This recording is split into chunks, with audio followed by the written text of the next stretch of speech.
आज की बात में आज हम बात करेंगे। कल हमने एक सिलसिला शुरू किया था, एक हमने सेशन किया था। उसमें हमने डेल कार्नेगी की किताब थी कि हाउ टू स्पीक। तो हाउ टू स्पीक में हमने स्पीच में ये ज़िक्र किया था कि जब हमारी बातें होती हैं किसी माशरे में, किसी जगह पर हम जाते हैं, तो हमारी बातें क्यों नहीं सुनी जाती।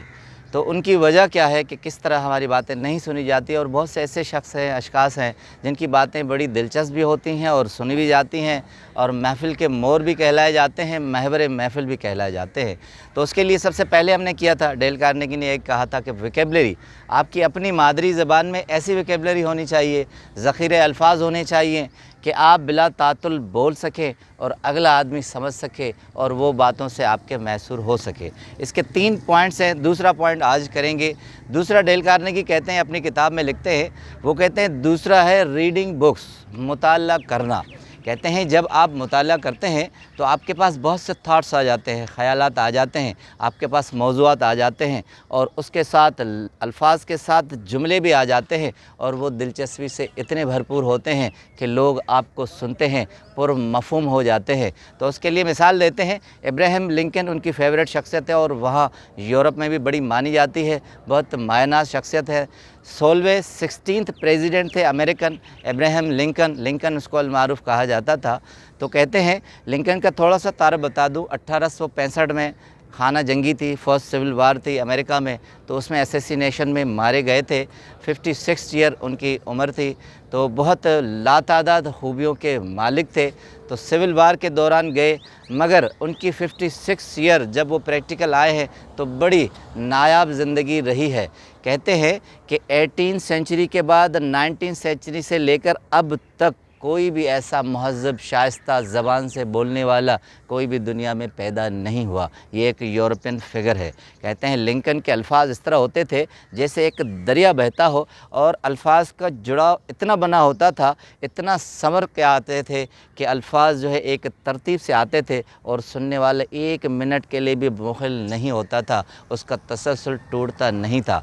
मगर हैरत की बात है कि लिंकन का वालिद एक अनपढ़ बढ़ई था, कारपेंटर था, माँ भी कोई गैर मामूली औरत नहीं थी, और ख़ुद ये 1 साल से ज़ायद किसी स्कूल में नहीं पढ़े, ये प्राइवेट पढ़कर वकील हुए थे। मगर कहते हैं जुडिशल रिकॉर्ड में वकला हों, बिजनेसमैन, ताजिर हों, चाहे बहुत बड़ी शख्सियात हों, मगर उनके मौज़ूआत इतने अच्छे नहीं होते थे जितने लिंकन के होते थे। लिंकन ने समझदारी का सबूत ये दिया कि वो उस हलके में ज़्यादा अपना वक्त बर्बाद नहीं करते थे। वो मौसीकारों के साथ बैठने लगे, अदीबों के साथ बैठने लगे, और आलिम फाजिल जिनके पास इन्फॉर्मेशन होती है उनके साथ बैठने लगे।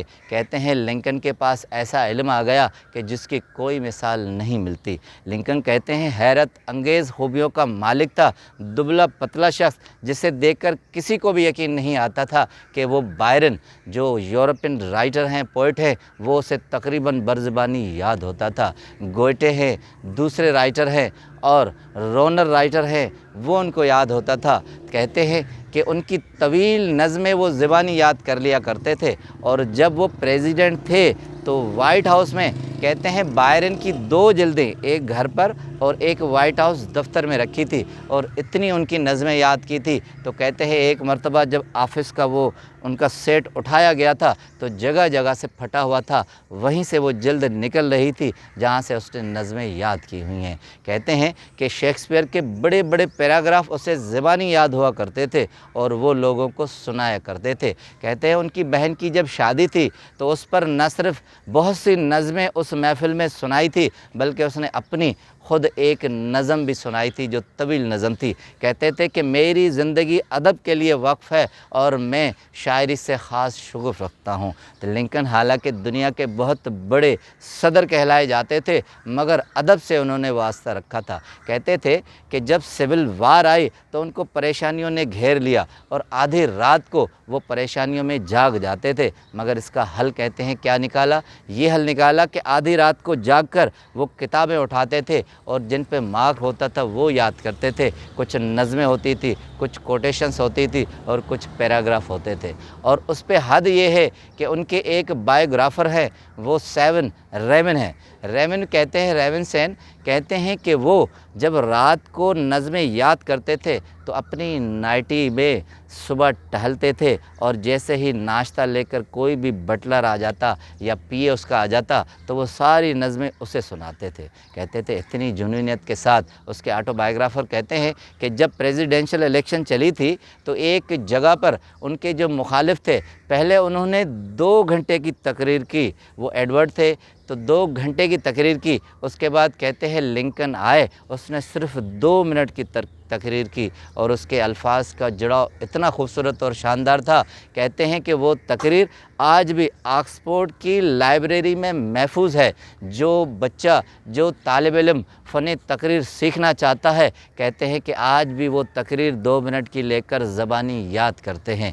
تو کہنے کا مقصد کہ جہاں 2 گھنٹے کے الفاظ ہوں وہاں 2 منٹ کے الفاظ کیا معنی رکھتے ہیں۔ تو ڈیل کارنیگی کہتے ہیں کہ زندگی میں اگر آپ چاہتے ہیں کہ معاشرے میں آپ کو اہمیت ملے، آپ ایک انفرادی طور پر جانے جائیں اور آپ ایک منفرد شخص کہلائے جائیں، تو آپ اپنی مادری زبان میں ذخیرہ الفاظ کے بعد دوسرا یہ رول اپنائیں کہ آپ ریڈنگ بکس کریں، مطالعہ کریں، اس سے آپ کے نئے نئے خیالات آتے رہیں گے، نئے نئے تھاٹس آپ کے اندر جنم لیں گے، نئی سوچ ہوگی، انفارمیشن ہوگی، کیونکہ پرانے خیالات، پرانے الفاظ، پرانی سوچ کوئی بھی سننے کے لیے تیار نہیں ہوتا۔ جس طرح ہم پرانی چیزوں کو نہیں اپناتے، اس لیے لوگ ہمیں نہیں اپناتے۔ اگر آپ چاہتے ہیں کہ ہماری باتیں سنی جائے، معاشرے میں ہم ایکسٹرا آرڈنری طور پر پہچانے جائیں، تو آپ ریڈنگ بکس کیجئے، مطالعہ کیجئے۔ اس سے نہ ڈگری نہ تعلیم کا کوئی بھی واسطہ نہیں ہے۔ آپ کا بہت بہت شکریہ۔